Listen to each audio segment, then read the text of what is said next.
Register neuro medicine ISON I টেস্টের মাধ্যমে মাইস্থেনিয়া গ্রাভিস পরীক্ষার একটা কনফার্মেটি পরীক্ষা করছেন।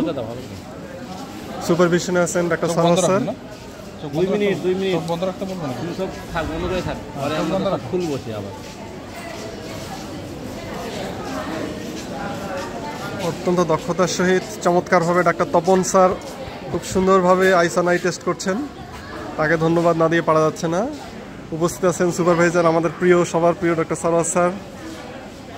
খুবই চমৎকারভাবে পরীক্ষা এগিয়ে চলছে। সাথে আছে রেসিডেন্ট, প্রিয় রেসিডেন্ট নিউরো সার্জন ডাক্তার মোসাদ্দেদুল ইসলাম সজীব। সেই সাথে আরও আছে ইন্টার্ন, প্রিয় ইন্টার্ন। তাহলে এটা কি টেস্ট করতেছি স্যার? আইস টেস্ট। বরফ দিব, প্রথমে আমরা মেজার করে দেবো, পালবাবল কিসার যেটা ওপেনিংটা মেজার করে দেখবো যেটা কতটুকু আছে। আচ্ছা, তারপরে আমরা 2 কিউবিক সেন্টিমিটার আইস দিব, 2 মিনিট রাখবো। 2 মিনিট রাখার পর ওটা যদি পালবাবল সেটা যদি 2 মিলিমিটারের বেশি হয়, তাহলে এটা মাইস্থেনিয়া গ্রাভিস মোটামুটি 95% 2 মিনিট রাখবো সেন্সিটিভ। 2 মিনিট এখন হয়নি, 1 মিনিট আর মাত্র 40-35 সেকেন্ড। এটা কীভাবে পজিটিভ স্যার ইন্ডিকেট করে? যদি এত ভিতরে যদি আমরা যদি কোনো পেশেন্টকে কোল্ড দিই, টেম্পারেচার যদি আইস দেই, তাহলে এটা মেটাবলিজম কমে যাবে না। মেটাবলিজম কমে যাওয়ার কারণে এটা এরকম হবে। নর্মালি মেটাবলিজম করার কারণে অ্যাসিটাইলকোলিনটা বেড়ে যাবে স্যার। অ্যাসিটাইলকোলিনটা বেড়ে স্যার হয়ে গেছে, এটা হয় নাই, এটা আরও 2 সেকেন্ড বেশি হবো, কারণ ও পরে লাগাইছে।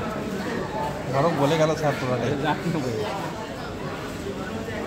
মনে আমাকে খোলো খোলো খোলেন চলো চোখ খোলেন, ভালো করে খোলেন। এই অনেকটা হয়ে গেছে, হয়ে গেছে।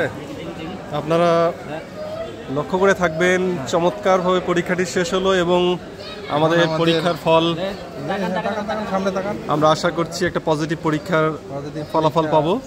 বেড়ে গেছে আমাদের,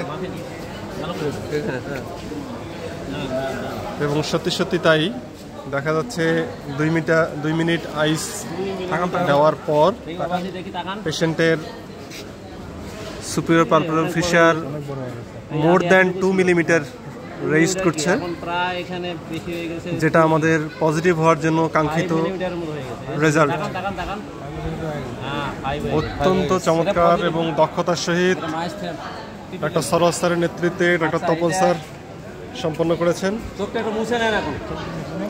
স্যার পরীক্ষা শেষ না? ধন্যবাদ আমাদের